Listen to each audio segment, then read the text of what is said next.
might just sort of start by what surprised us about our experience through COVID, the response of organisations, and indeed the response of the world. From my point of view, I'll just proffer a couple of thoughts before I hand to Peter around this. But you know, from a New Zealand and indeed Australian country perspective, I think one of the really profound insights and points of interest is just how we're able to get millions of people to change their behaviour in order to respond to the needs of the pandemic. And you know, so that it offers really interesting insights in terms of the clarity of leadership, the authenticity of leadership and the decisiveness of leadership. In other parts of the world, we didn't see that the same, and they've certainly suffered the consequences of that. But more particularly, from a personal point of view, I think one of the things that's really surprised me about the COVID experience is how we have actually become more connected with each other.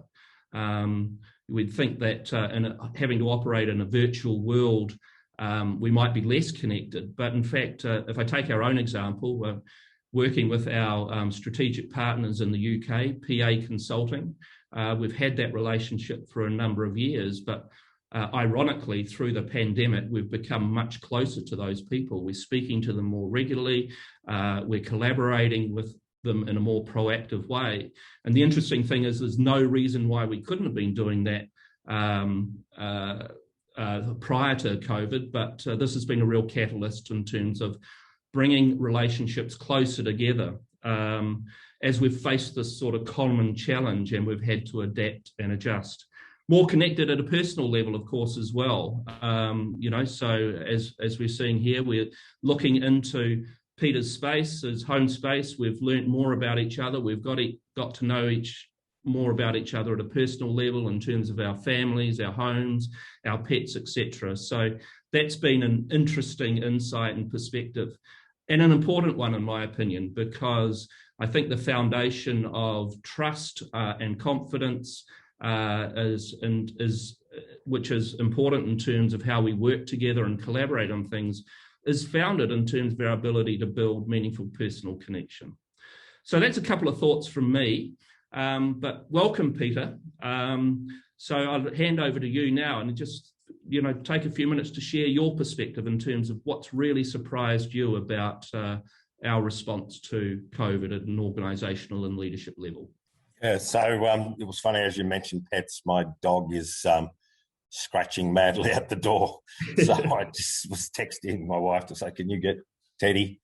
Yeah, I think the first one was just almost like how we were able to sort of shift from that sort of, I don't know, world that we lived in, which was largely constructed around physical space, into the virtual space. And how that almost happened overnight. To me, it was sort of interesting at the time. I talk a lot about people about innovation, and you know, they might be saying how they're not innovative, and I sort of would say, well, if somebody had said to you at the start of the year, by the first week of March, would you be able to move your whole workforce to working from home? What would you have said? And they're like, oh, well, we would have said no way. And it's like, well, how long did it take it? Well, 2 days. So I think that sort of seamless move. I think the other one, you know, I've been interested in sort of things like unemployment figures and economic growth and all that stuff, and how those sort of forces just, you know, a little while to reorganise, but now, you know, in Australia, we're back to pre-pandemic levels of GDP, unemployment's lower. So how we were able to recalibrate, notwithstanding that, you know, tourism and all the industries based around that have suffered greatly. But although we then see the pickup in internal tourism and things like that. So I think the way that, you know, we almost self-organise around these problems. The other one, I think, and it goes to Paul's point, because we moved away from work and place being, you know, tightly coupled, you know, we all go to the same place most of the time, and suddenly to see that decoupling, but then meaning that the people you're contacting and connecting with your primary thought isn't a place. It is that sort of through that network of digital relationships I've got. And so I also, the sort of way we became perhaps a bit more pragmatic. We didn't, and it's been interesting. I talk a bit about tech and this notion of use what works, but it's sort of like, yeah, we could always do this. We always had the capability, but we just didn't allow ourselves. And I find that as somebody who works on the edge, if you like, or, I sort of live in the world of rarely wrong, but always early, which is sort of both good and bad. It's sort of like, but this is what's going to happen. And it's like, but you said that's happening. It's like, well, look, it did now. But I find that the organisations sort of tie themselves up in knots around, we need skills, we need this, we need that, and it's like, actually, you're not even using the skills that everybody already had. So so I found that quite good. I think that point of connection has been strong. I know that sort of calling up on family and all that sort of stuff. I think it's happening more regularly, or it's certainly in my own experience. I think if I look back to about June last year, it was very worrying, but we seem to have come through with new ways of thinking and doing things. And I think the big challenge, and that we'll probably cover today, is that do we sort of, like we talk about this post-pandemic world, which personally I think is a way off, but we'll go back to the way we were, and I don't think we will. I think there's just been too much fundamental change that means that there's a whole new world of opportunity, and some will embrace it, but many won't. Yeah, I think that's right. And thanks for your comments about the economy. As a former economist myself, of course, the whole experience has really defied the logic of their thinking, right? It's the ability of an economy to adjust very quickly, and the resilience of it has been extraordinary. At an organisational level as well, the ability to move quickly. And I think one of the things that we saw with organisations we're working with is suddenly the pace of decision making and implementation of decisions was so much quicker, so much better, so much more effective. And we've seen this with organisations historically in moments of crisis, but we've never seen it on such a large, broad scale as we have through this period of time. And that gives you some really important insights, I think, around what makes organisations tick, right? So we like to talk about an organisation as simply a group of people that comes together to create something of value for others. And if you start from that viewpoint and get people really focused on what that value creation is all about, and get them connected and how they're going to work together, and then let them run relatively free, you can achieve extraordinary things in short periods of time. Yet outside of this environment, what we've typically seen, as you've said, Peter, is organisations layering lots of policy, lots of process, lots of which is potentially unnecessary if you get the fundamentals right. And it's been really interesting to see that on a very large scale. One of the things that On Brand's focused on a lot over the last few years is what is the nature of the culture that is required to support innovation and change?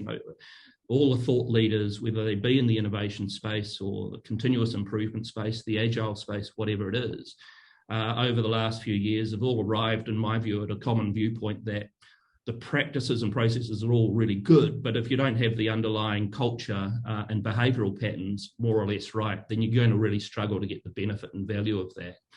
And so that raises the question, well, what is the right type of culture to support innovation and change? The work that we've done suggests that there are probably 5 or 6 key characteristics or attributes of culture which are important in that. They are things like genuine focus on the customer experience and the value you're trying to create for them. Also, the passion that comes from the purpose of the organisation, because change and innovation requires people to step outside their comfort zones to try new things. It also requires a degree of discretionary effort. So that's really important as well. And then collaboration, the ability to be adaptable and agile. Curiosity is a really important attribute of culture as well. And learning as we go, you know. And when I stand back and I look at how organizations have navigated their way through this, the most successful ones, I think, can tick the box on all of those types of attributes. So it's been very affirming for us to understand that, you know, when you see this in practice in a very dramatic way, it develops really, really powerful results. So I'm interested now, Peter, in your perspective. You know, I think as we look forward now, is it a time that we really need to reset? And I'm sure that this is almost a rhetorical question, our thinking on workplace practices, organizational routines and things. What do we need to do you think? Yeah. So I think just on that point of innovation, so I was fortunate or unfortunate enough to be tapped on the shoulder in 2004 when the new CEO of Deloitte Australia at the time, Guillaume Swiggers, said, you know, we've got to be more innovative. And the CFO said, well, the first thing the CFO did was sent me an article by Gary Hamel called Innovation on the Cheap. So in a firm of accountants, that means go and make shit happen, but have no money to do it and no resource. And of course, the consultants got involved and turned what should have been a relatively simple process into, I don't know, sort of rocket science. I think, and we just Centre for the Edge, I co-authored a paper called Unshackling Creativity in Business, and before that, we I think it was last year, sometime maybe mid last year, we wrote a paper with Jessica Watson, you know, the sailor, the youngest female sailor to circumnavigate the world. She works at Deloitte, and she was interested in the stuff we were doing, and you know, we were like, geez, you know, you're edgy at 16, you're sailing around the world by yourself. But she's got this passion for teams. And, you know, it's a bit like, well, hang on, you're a solo sailor.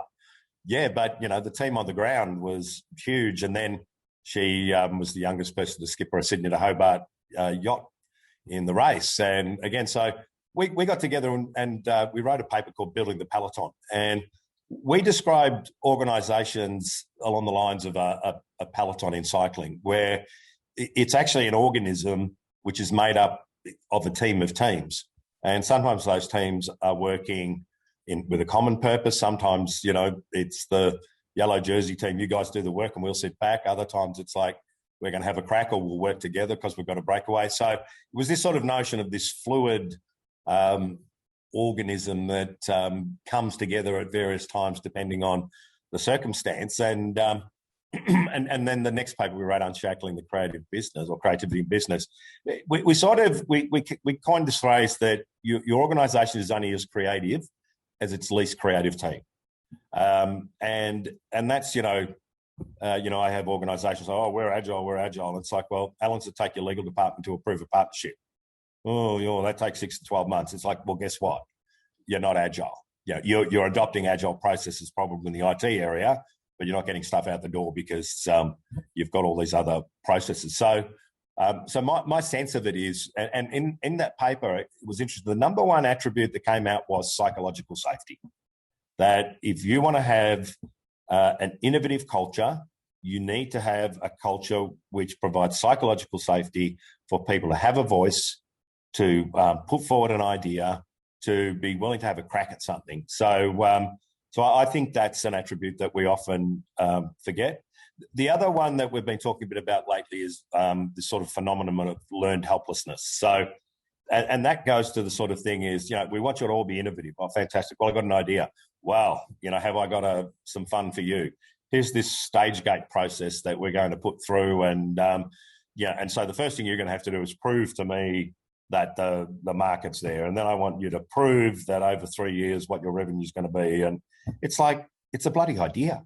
So, and I sort of say, you know, it's experiments before Excel, it's prototypes before PowerPoints, because I think what I see in large organizations is they spend too much time analyzing, or too much work, you know, sort of analyzing what to support rather than creating an environment where it's easy to stand an idea up and then back what works. So, and I'm actually in the midst of that at Deloitte at the moment, where, we've got this sort of transformational goal, if you like, which is 55% of the work we do, would be supported by technology or technology assets, if you like.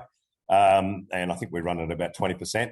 But I sort of go through the organisation and I see these hurdles and these resource allocation models, and it's all based on analysis and stuff as opposed to what are we learning in the field. And so I'm very much a sort of thinker-doer, and I always think, what's the fastest, quickest way I can prototype this? How can I test this to make sure this works without embarking on something? So I think that sort of psychological safety, I think having the sort of practices, not so much processes, but practices in place which give people the opportunity to put an idea forward and have a crack at it, and providing support around how they might do that. I think the sort of understanding that, when it's at idea stage, let's assume we don't know much and we're going to learn by doing. So what are those things we should do in our prototyping testing and, engaging with the market? And, again, people say, I need 50 grand to do market research. I'm like, well, why don't you spend $50 and buy some sandwiches and get some people who might be interested and say, hey, this is a prototype we've done. What do you reckon? So, and the other one that I'm pretty big on is providing a bit of a sort of landscape, if you like, or these are the territories that we want to play in. Because I find if you sort of open innovation, say, we want your ideas, you get stuff that either you can't do, from a regulatory or license point of view. We should run our own bank. Well, we sort of don't have a banking license and we're not prepared to get one at the moment. So, it's sort of, where do we want to play? And it's interesting. One big one that we're looking right now is this sort of notion of environment, social, and governance stuff, which seems to be, it seems to be at the front end of pretty much everything that we're doing, particularly with large organisations, investors, etc. It's so it's again where are we going to play, how are we going to support, and then the other one's communicate. And that's a leadership thing, because again, I think a lot of organisations, you're getting your monthly P&L and it's like, we want you to focus long term. It's like, shit, you didn't make your numbers this month. So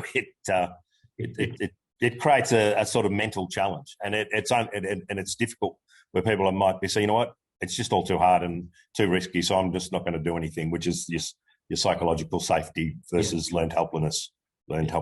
Yeah. Yeah, I think the whole point about psychological safety is absolutely critical, Peter. And the interesting thing is, I know in the New Zealand environment, there's an emerging pattern across organisations in the public sector, also in the private sector, where people are feeling it's unsafe to speak up, right? Yeah. So that condition is just not conducive in order for an organisation to be able to allow its people to move it forward. We put a lot of focus in our work on delving into that aspect, if you like, from the point of view, how enabled do people feel about their ability to drive innovation and support change, and there's a number of aspects we look at in particular in relation to that. Are they clear about what the objective is, what we're trying to achieve? Yeah. Have they capable? Have they got the tools and resources they feel that they need? Have they got the time and energy or the capacity? Are they committed to making it happen? And normally they are. But have they got the ability to both contribute their ideas and perspectives and raise their concerns and issues as well? And when you don't get those elements right, you're really stuck in the mud in terms of your people confident in leadership and wanting to move forward. There's one thing that we do regularly, because the other side of innovation is people tie themselves in knots about what it means. And my definition is trying new ideas. Full stop. Might be in relation to a problem, an opportunity, a challenge, whatever. But don't tie yourself up in the definition. But one of the things we do regularly, though, is we run a thing called the dumbest thing, which is very much about raise these issues and concerns, but tell us how you'd fix them. What's the dumbest thing we do? And that's not innovation. It's like, well, whether it is or isn't, I don't care. It's finding problems that we want to blow out. And we sort of run it as a crowdsource thing. And the ones that I like are where you get the frequency of pretty much the same idea or the same problem with different ideas around it, but then committing, we're going to fix that. I mean, a classic one a number of years ago was I think we had a 10 gigabyte limit on the email. So But of course, the way the Outlook system was, it didn't tell you, the email didn't get sent. It just clogged them up in the outbox, and you sort of, people, where's that thing you said you're sending? I was like, oh shit. And somebody just put in, if I can get, 50 gig for free from Google, why are we spending all this money on an email that doesn't work? And again, it was just that's dumb, and we changed it. So so I think that notion of making it okay to raise an issue, but for me, I'm one of the sorts is like, if you've got a problem, that's cool, but if you want to come to talk to me about a problem, I'd like you to have thought at least about what sort of solution you might come up with, and not whether that's going to be right or wrong and different, but at least I want you to sort of apply a bit of thinking rather than just whinging. Yeah. I think you raised a really interesting point there, Peter, and it's just made me think of a really interesting anecdote from the COO of one of our major clients from a couple of years ago, and it speaks to the point about the dumb ideas, or what are the dumb things we're doing, right? So in this context, it was customer application process, moving from a manual base to to an online system. Yeah. And all going well. The COO visited one of the regional branches, talking to the staff there. How are you finding the new system and technologies? It's absolutely great. But then it emerges that the person was actually still conducting the manual process as well, right? So which seems peculiar, right? So we're getting the customer to fill out the application online, but we're also sending them the paper copy and asking them to fill that out. Yeah. And why would you do that? And the response was, well, if we get audited internally, then we want to make sure that we've got that document there. So when you're trying to move the organization forward and your people forward, you really need to focus equally on what is redundant and how do you make sure you manage out those redundant processes and practices. And a lot of that's not at the logical level, as that example illustrates. It's at the psychological level. It's the discomfort and fear of what's going to be the consequence of giving that stuff up from a safety point of view. So psychological safety speaks directly to that. That question from Brian's interesting, because I was going to raise that point, and this sort of notion of risk aversion. I'll give you an example. So I was heavily involved in the Black Saturday bushfire recovery. Two of my family members lost everything in those fires, and I live in that area. And I've been working pretty solidly on the bushfire recovery from 2020. And if there's, the biggest change I've seen is this sort of move to everything being about risk aversion and privacy and probity. And, it's sort of in crisis management, you need to be, let's get things done and understand that if, a small percentage of people claim benefits or grants that they're not entitled to, let's cop that sweet and get out to the people who really need it desperately now. Because we haven't got time to put, but I've just found it really bureaucratic, really slow. The first 6 months seemed to be, there were two federal government agencies, two state government agencies, and then the local government people, and they tend to be remote, so they're small and, struggle with this sort of thing. But it was all about there are people on the ground who need help. They need temporary accommodation. Oh, we're doing a tender. That's fantastic. When's that going to land? September, October. Right. It's March now, and they're going to freeze our asses off in winter. Let's get something out the door. But again, it was, no. We have to follow the process. And I think, I find that I find it struggling. But one of the things that I've been doing, particularly in relation to that, Brian, is firstly, if somebody says no, we can't do that, and often you'll get that from sort of the risky style people, I'll say, well, under what circumstances could you say yes? And what it does is it flips the no to actually what I am worried about is this. So if I understand what you're worried about, I can address them. The other one that I'm doing with projects that I'm trying to get out the door fast, I get the team to do an FAQ at the start and send it off to all the people who are going to be looking at anything new with a risk lens. Anything new is dangerous and scary. And, how do I answer those questions that I know will be asked and get everybody on the same field, so I'm not having to continually chasing my tail, re-explaining what we're doing or why or how we're managing the risk. And and to me, good risk management's really about how do I create a real risk appetite by making sure the stuff that I need to have in place is in place, that, if I've got to have compliance stuff. I talk to organisations about competing on compliance. I'm like, if you're really, if you can see what compliance stuff sort of coming down the pipe, set yourself up so compliance is easy. So when new things come in, it's not this massive challenge of reorganising everything. So, and some people actually listen to that, which is good. But I think it's that having those people, because I do think that we live in a world where perhaps risk, sort of precedes strategy, where my view is, where do we want to go and how do we want to get there? And the risk guy should be, okay, what could go wrong and how do we prevent it? And preventing it isn't by stopping you trying to do new things. Yeah. Yeah. There's another question there, which from Garth, Peter, so just have a look over that one. It's directed at you. Garth describes himself as an oldie, 60 plus. So apologies to all the other 60 pluses on the webinar with us today. Well, Garth, the good news is that I'm not far off that. So I turned 58 a couple of weeks ago. I live in the country, and I'm notionally semi-retired. I work 3 days a week.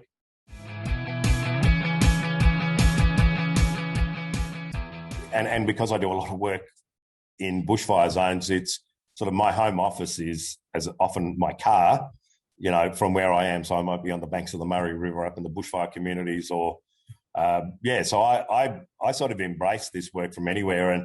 And it's been interesting over the years. I've had a number of employees who, wanted to go and travel around Australia or around the world but still work. And so I think what we've seen is this break of work and place. So work, where the work lives largely is going to be in a digital environment if you're a knowledge worker, which many of us are. And so it's location independent. And I've got, but again, have I got the tools, the culture, and the things that we need in place? So, and again, one of the things that I've been saying to people a lot is that I've said it before the pandemic, is that I felt social technology in the workplace was the most underdone thing of the four big, immutable changes, cloud, mobile, social, and data, which, my view was sort of, maybe from 2005, whatever, the fundamentals that changed everything.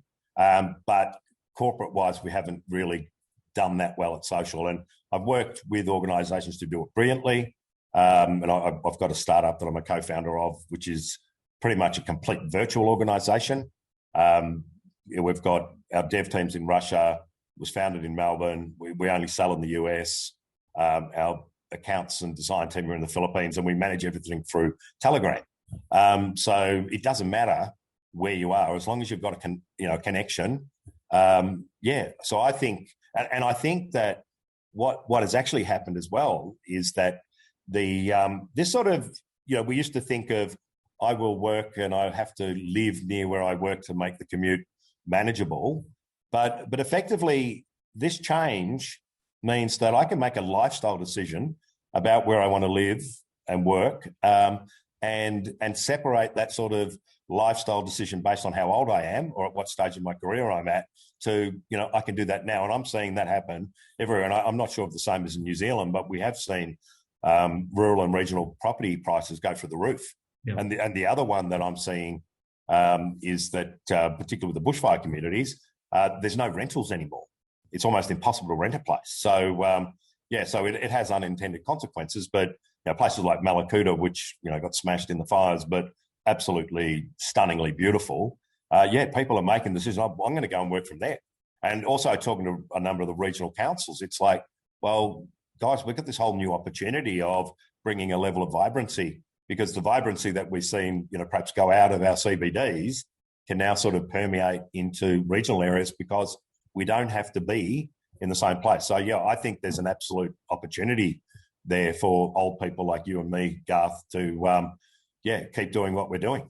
Just on that point, Peter, Bill Peaks just asked the question about, you've just talked about CBDs and losing the life. He's asking about, well, what is what is the future for repurposing CBDs and transport infrastructure?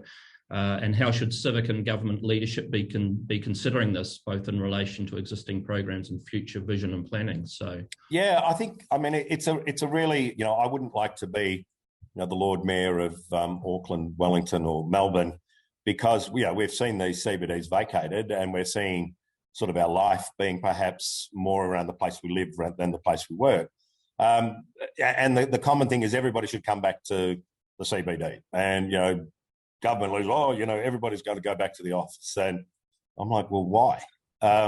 So, yeah, and again, I think that the difficulty there has been that if you looked at, say, our major cities, it's like often it's international students and tourists that create a level of vibrancy. And then you've got the workers who, are there during the day. And then you've got the tourists and students and stuff. And again, that's all gone. And it's unlikely to come back soon. So I think we need to be rethinking about, well, hang on, this is likely to be a permanent, substantial change. Maybe not everybody working from home all the time, but so, we need to rethink and starting to look at how our transport systems work. And, but I think it's a real difficult one because it's not something that we can flick the switch and go back in time. But then, you look at it, like imagine if you're the owner of big office buildings or whatever, who's going to want to come and work in an office? And we're all, again, I noticed there's a big development just out of Melbourne at Chadstone Shopping Centre where they're building a multi-storey building, office thing. It's like, maybe we're going to see people sort of warehoused more in a more decentralised fashion. But I mean, that's one for me where I think we may see our cities become more lived in, but not necessary for the purpose of that's because I work there. It's because I want to have access to a more vibrant lifestyle, nightclubs and bars and pubs and restaurants versus where I live, where there's sort of, I've got kangaroos and wombats and 15 k's from the nearest town. But again, it allows us to make those style. But I would say that'd be pretty terrible. But I think just sort of saying, oh no, everybody should go back, isn't really the smartest thing. No, and that's really good point to talk about Cheryl's question, which was she was just commenting on the fact that Tim Cook, Apple, a few days ago announced their new flexible working policy was that everyone must come back into the office on Monday, Tuesdays and Thursdays. And they're already seeing some resistance from that, not surprisingly, in my view, from workers. It doesn't feel very flexible. So we've got these interesting tensions playing against each other. I guess the first question about that is, what is the motivation? What is the intent behind that policy? The comment that Tim Cook made was, well, there are certain things that can only happen in a physical face-to-face environment, can't happen through Zoom calls. Which I agree to some extent, that it's easier to build personal connection. It's easier to have those informal conversations and those bump in moments where things spark and happen. Yet, I'm not sure the answer is mandating that people need to be in the office for 60% of the time. What are your thoughts on? Yeah, I mean, I've had this discussion a lot, and I'm on the board of a law firm, and I was the sole voice against mandating everybody come back to the office. So, and the way I sort of put forward my argument was, firstly, everybody must come back to the office, and they've got to come back 3 days a week. And I'm like, well, why? Because. And I said, well, rather than the becauses, why don't we step back and say, what are the challenges that we face in a more virtual environment? So the first one is, but we're not having these serendipitous moments or those bump conversations and all that. Cool.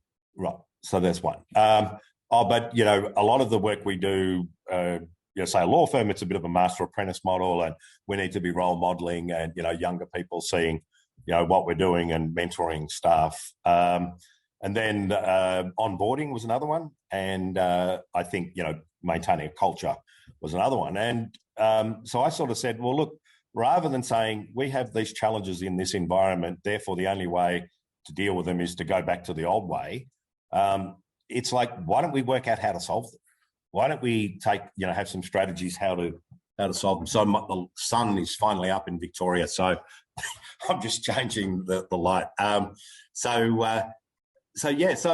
the first one is how do we create serendipitous moments? And one of the things that I find is, so a lot of the meetings we have, it's like, here's the agenda, and we've got 2 hours, and then things like other business, we've run out of time for other business. For me, it's much more about, the first hour of a 2-hour meeting is going to be on the agenda. The next hour is this sort of, what are we seeing? What are we learning? What are we hearing? And I used to do a bit of work with Peter Cosgrove, who was the head of the military and the Governor General for a while. And he used to talk to me about this notion of hard coordination, soft coordination. So he'd say that every meeting we have, particularly if we're in a military operation, is, what are these sort of things that I need to know at a sort of data layer or whatever, but then the soft coordination. What are we seeing? What are we hearing? What do we want to do about it? So you're building this sort of approach where open general discussion is part of what we do, not, we've got this fixed agenda for the same meeting and, we never ever get to discuss anything that's diverting. So I think there's that change. The other one is, I'm going back to social technology. Well, what are we doing? How can somebody tap into what's going on? How do we create virtual serendipity? Now, if we look at what we do in our life, it's like somebody says, hey, have you seen this YouTube video? Or I've been watching Mayor of Eastwood, or, what do you think of Binge versus Stan versus, all these bloody streaming services and all that stuff? We do it often through social technology. And I think that most of the organisations I see where they are using some form of social technology, say it's Teams or even Slack, I find them quite clicky. We had an amazing Yammer network at Deloitte a number of years ago, and it created serendipity because you were having all these open conversations. Anybody could sort of join pretty much any group unless there was, something confidential, but you sort of created this big, or like Reddit, it was like an internal Reddit where people were talking about different stuff, and you could search and you could jump in a conversation. And if you were interested in, drones and aviation, there's a group for that. Or if there was one of the most active groups, interestingly enough, was data visualization, which was started by one of the Deloitte digital designers. But you had accountants, actuaries, economists who, you're generally not the most exciting people in the world, who were like, we deal with boring shit all the time. How can we bring it to life and make it mean something? So I found it was that culture of, work out loud, talk in the open, have platforms where it was permitted, and having your leaders involved in those discussions really created that environment where you could create serendipity. In terms of onboarding, I think you've just got to do a bit more work as a leader. I think you need to be checking in more. And the other one with role modelling, I don't know if any other people do this. Maybe I'm the weirdo who does it. But if I'm working with something on somebody else, will we just jump on a Zoom? We'll be working away and it'll be, hey, have you seen that? Or, sort of like we were in the office. It's just that we've got the video there, so we can bounce things off ideas off each other and all of that stuff. And I think the other thing, because I was the former CEO of Deloitte Digital and all of that stuff. It's sort of, for me, it's like I used to have the view that every conversation that I'd have with an employer or a colleague would have an element of, the operation, what are we doing?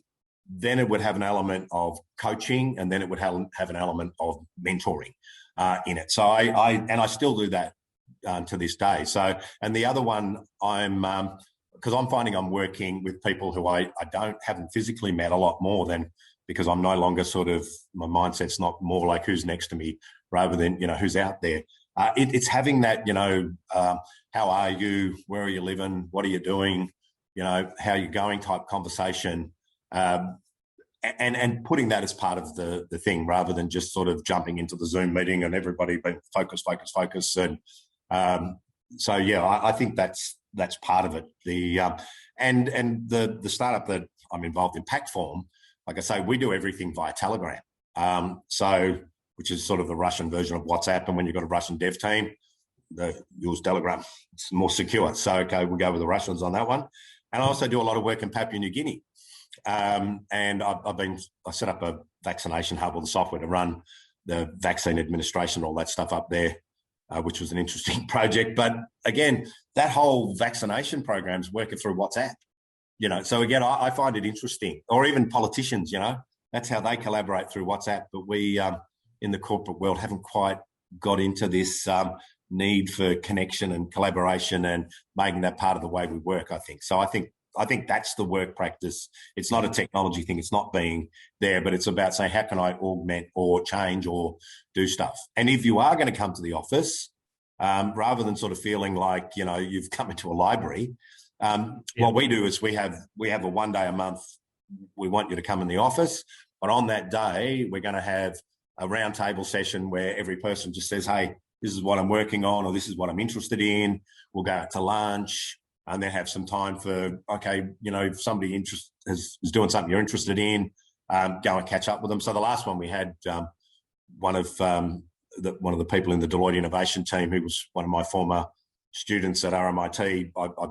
I work in the entrepreneurship and innovation course, and I run a applied innovation session at the end of it, and hire the best people. So she set up a thing called the Gravity Challenge. So Deloitte wanted to have a stake in the space industry, and so it was Gravity Challenge thing. And but again, I was quite amazed at how far she'd taken it in a year. So hey, let's catch up and do a podcast about that. So again, I think you can shape that serendipity. But by just mandating and again, say Garth might say, well, look, I want to be out in McCaravan on Friday and Monday, so I'm happy to come in, Tuesday and Wednesday and Thursday. But so again, let the teams work out exactly how that. So go down to that team level and say, well, guys, what's going to work for us? Yeah, and give autonomy. Yeah, I think that's absolutely right. I absolutely concur with that, Peter. But don't mandate this stuff in terms of prescriptive detail.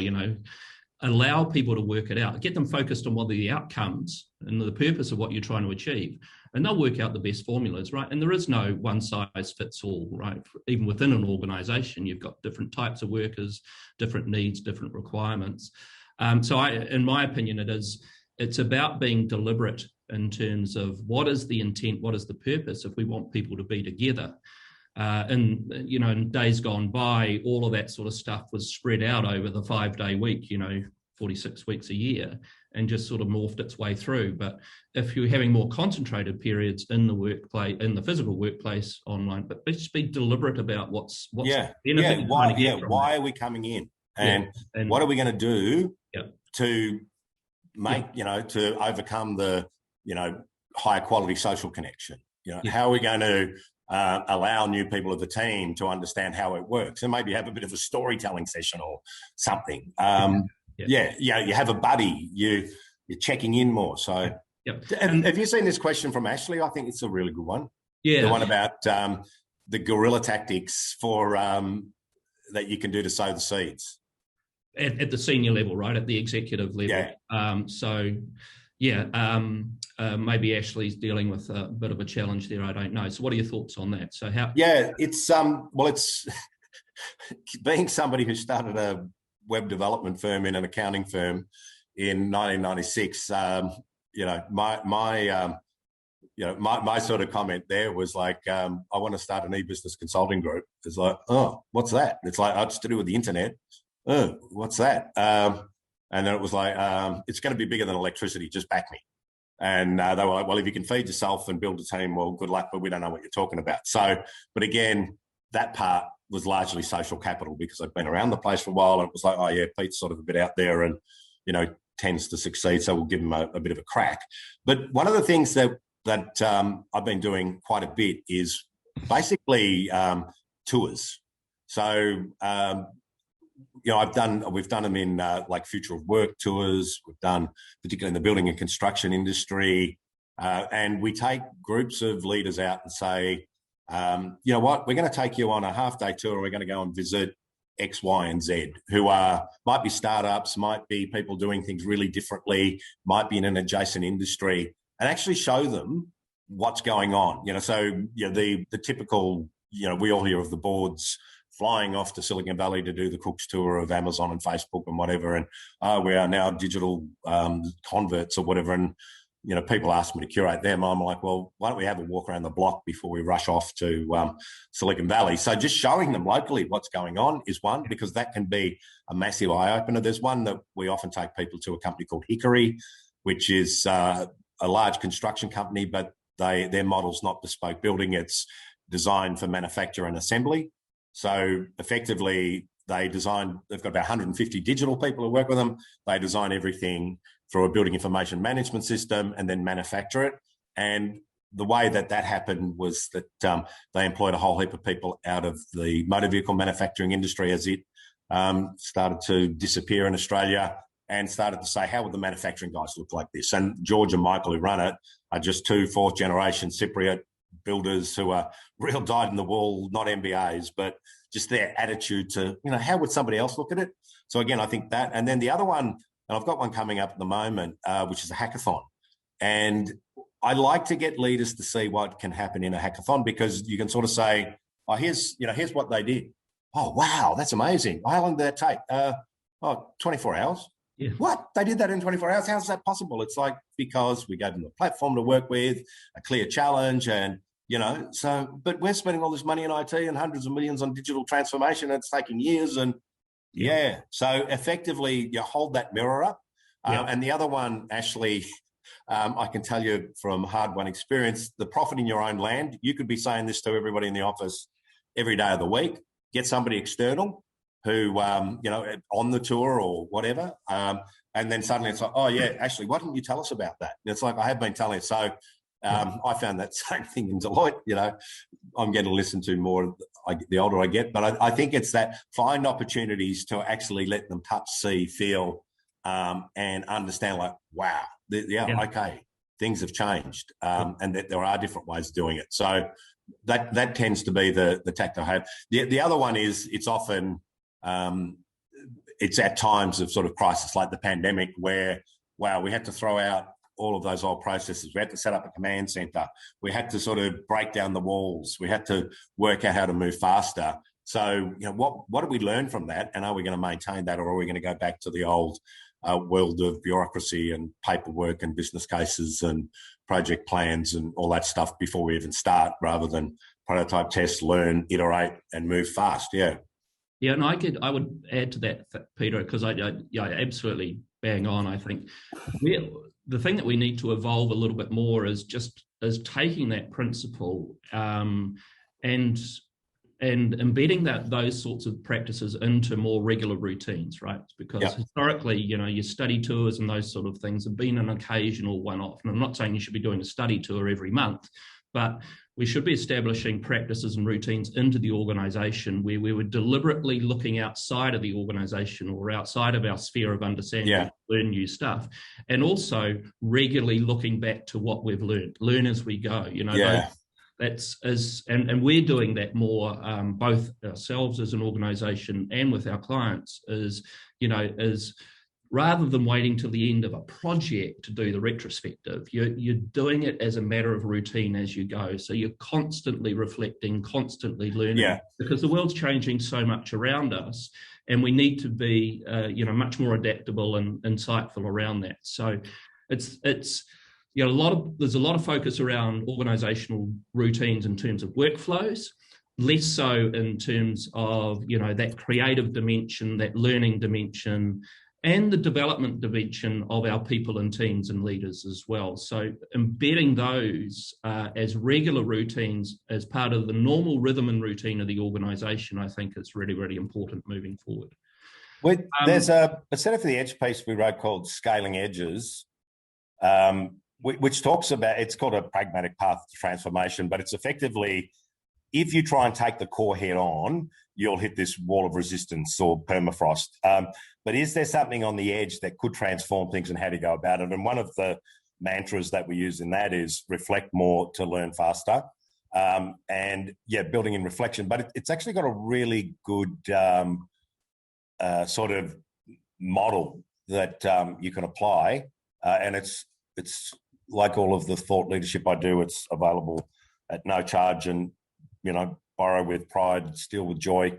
I'll just post that in the chat because it again it might help Ashley and others as well around just some ideas about change. I mean, what I've tended to find, I'll often get called in when it's particularly transformation. It's like, we're 4 years into a 5-year transformation project and we're not changing anything.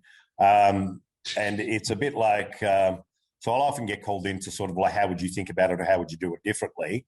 So oftentimes it's that sort of threshold thing, but sometimes it's, like I say, hold the mirror up or point out the challenge. And but I'll just post that in the chat. So if you want to have a look at that and have a look particularly at the methodology in there, it's not overly complex, but it's got some real good ways. And I use that a lot where I'm trying to sort of get the opportunity to make a big change. Right. And for people that are on the webinar today, or hope to be, we'll send out links to all the papers that Peter's been mentioning throughout this.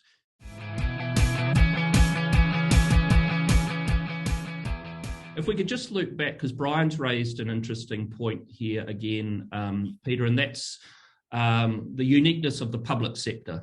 And what he's saying here is that the media, because of the spotlight media put on public sector organisations, government agencies, local councils and those sorts of things, it creates an added dimension in terms of risk aversion, in terms of wanting to innovate and try new stuff. Any thoughts about that? Yeah, it's look, I think as a general principle, innovation in the public sector can be harder because you've got the layers of scrutiny. You've got governments that are there for a short term while the public service is a persistent thing, and you've got reactive change. Suddenly we're on the front page of the paper. Quick change everything. So, but it doesn't mean it can't be done. The number one thing that I talk to a lot of public service people about is this sort of notion of the attitude tends to be, say in countries like Australia and New Zealand, something's wrong. Government, you've got to fix it. Like, why? Why is it up to them if to do everything?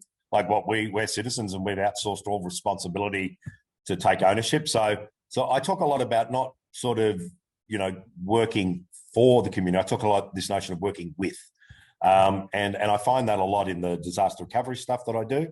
And an interesting one, I'm taking a model that we use in the public sector, or I use with the public sector inside Deloitte at the moment, which is in Victoria, we have community recovery committees, which are community-led groups who sort of push forward the recovery priorities of an organisation, of an area and what they need and all that stuff. And so I facilitate a fortnightly catch-up with the chairs of those committees, state, federal and local government. And the thing that we do, which is sort of different, is that it's a gloves-off type session where, we're not coming in to have a fight. We're all open-minded. We all listen. We all share. But I found that forum an amazing method of way of getting change to happen, because we're sort of regularly working almost like in an agile process. How do we make this better? And what changes can we make that are going to be better, that keep us off the front page of the paper, or alternatively get us on the front page of the paper because we're doing amazing stuff. So yeah, it's difficult. There's I don't know if you've ever looked, Brian, at any of the stuff by a guy called Bill Eggers. He wrote a thing called the Public Innovators Handbook, which is fantastic for anybody, but particularly around the public sector. And he's written a lot of books. He's a Deloitte dude in the US and Washington, whose whole life is about government innovation and all that stuff. So yeah, and he's got a lot of sort of theories, methods, and stuff that he's around successful innovation. But I think it's this sort of moving from, we're government, we'll let the people say we're responsible for everything and we'll do it, versus, okay, how do we do this together? How do we get some ownership in the community? How do we get some community buy-in? And I know it's difficult, but it's not impossible. And some of the best innovation things I've done have been with visionary leaders in the public sector. Yeah, I think that's a really good point to conclude on, Peter, as our time sort of comes to an end. You know, a lot of the challenges we face in the world, big challenges, unprecedented challenges that we've had as a world,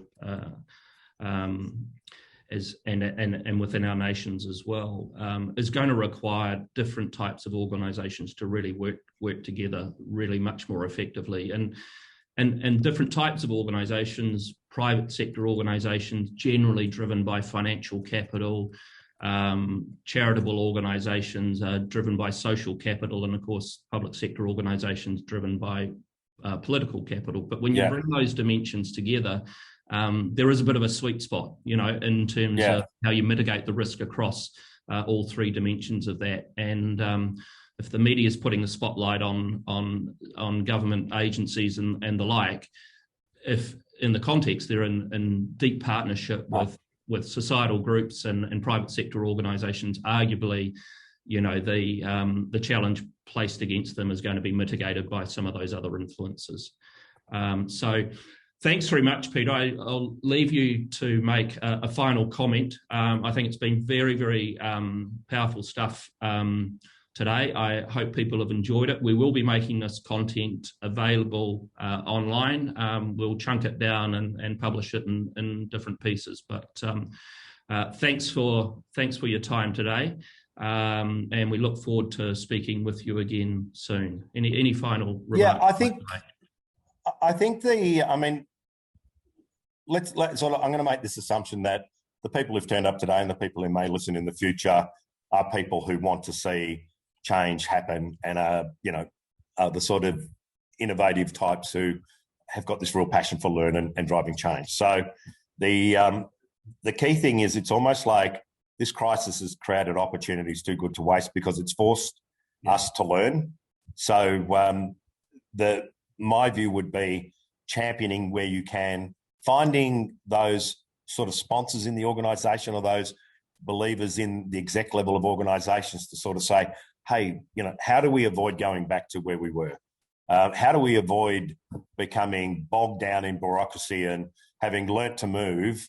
How do we, you're sort of throwing us back under the net and constraining us again. So how do we do this in a way that's safe, fast, and we become focused on learning as much as we do efficiency? One of the big things that we're saying is that business really, and government, is all about, let's be efficient and let's standardise everything, but we're in a world of rapid change. So, there's a trade-off. If we want to be 100% efficient, we will design creativity and innovation out of our business, because anything that's an exception or different is bad because it's not standardised. So we need to put learning over efficiency. How do we scale learning?